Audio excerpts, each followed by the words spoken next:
ఏంట్రా ఇన్ని బైక్స్ ఇక్కడ పార్క్ చేసి ఉన్నాయని షాక్ అవుతున్నారా? ఫస్ట్ మీకన్నా ముందు నేనే షాక్ అయిపోయినా. సో బర్త్డే పార్టీకి యూజువల్గా అయితే 5 to 10 మెంబర్స్ దాకా వస్తారు, కానీ మన వాళ్ళు అయితే మొత్తం ఒక 20 మెంబర్స్ దాకా ఉన్నారు. సో బైక్స్ వచ్చేసి మొత్తం ఈ గల్లీలో లైన్ ఫామ్ చేసి పెట్టేసినాం. ఇంత డీసెంట్గా లైన్ ఫామ్ చేసిన తర్వాత మన బాయ్స్ అయితే ఎవరు ఆగట్లే, మొత్తం వీడియోస్ తీసుకుంటున్నారు. ఇంకా మనం లేట్ చేయకుండా కేక్ కట్ చేపిద్దామని మనోడితోనైతే డిప్స్ కొట్టిస్తున్నాం.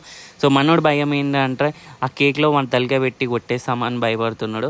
ఇంకా మన బాయ్స్ అయితే ఊరుకోకుండా మొత్తం కేక్ ముఖం పైన అయితే కొట్టేసినారు. ఇంకా మొత్తం ఇంకో కేక్ తీసుకొచ్చి మళ్ళీ కేక్ కట్ చేపిస్తున్నాం. మనోడు ఫేస్ చూడండి, మొత్తం కళ్ళల్లోకి కేక్ అయితే వెళ్ళిపోయింది.